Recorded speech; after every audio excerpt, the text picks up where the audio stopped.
Dr Barnardo came to London in 1866 intending to go to China. He was training to be a medical missionary, but never listening to anybody, so having quite a difficult time. And also London was having a difficult time. There was a major cholera outbreak, and so Dr Barnardo, seeing the destitution all around him, decided to stay. While he was training, he was teaching at a ragged school in Ernest Street, which is just north of where we are now. In 1868, he starts his own organisation, opens his own ragged school in a place called Hope Place. This was in a fairly run-down building. And so a few years later, by which time he'd moved into the Edinburgh Castle, which was a big pub, he found these canal warehouses which were empty. And in 1876, he took them over and he opened a school in 1877. And then expanded it in 1895. So it's one of the largest ragged schools that survives from the Victorian era. These buildings, they were planning blighted. They were scheduled for demolition from the 1943 onwards. So they quietly mouldered away here in a kind of lost part, run-down part of London, still recovering from the Blitz. And it was just at the point when they were going to be demolished, the local activists got busy, they got the buildings listed, and then they were fortunate that in the last days of the Greater London Council, which was abolished by Mrs. Thatcher, particularly fortunate that Illtyd Harrington, who was the deputy leader of the GLC at the time, was very passionate about canals, canal buildings, the restoration of canals and saving buildings. He particularly voted for the funds to buy these buildings. Well, ragged schooling, I think, is really important in lots of ways, because not only was it about education, it was really about social welfare. It was about helping people and helping really destitute children and families.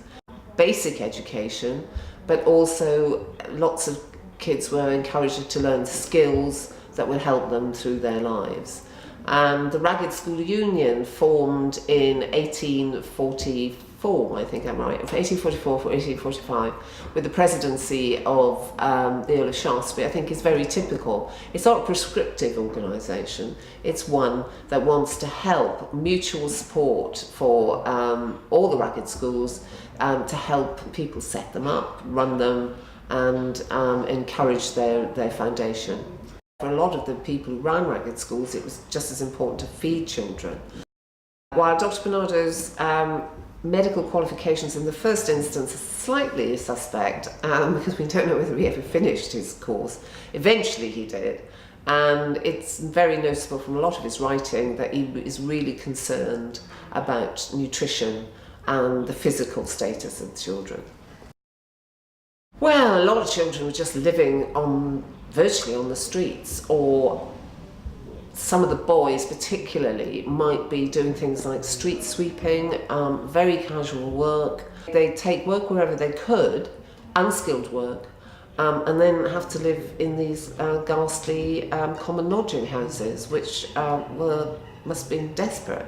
So kids would be doing a whole variety of different things, and I suppose most notoriously being chimney sweeps and so on.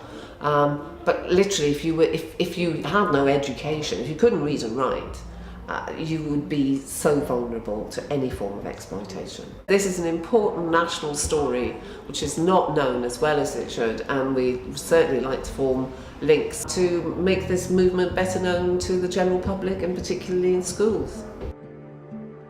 Well, what I think is terribly important is to constantly remind contemporary children, everybody, how important education is and what a struggle it was for it to be made universal and available and free to all.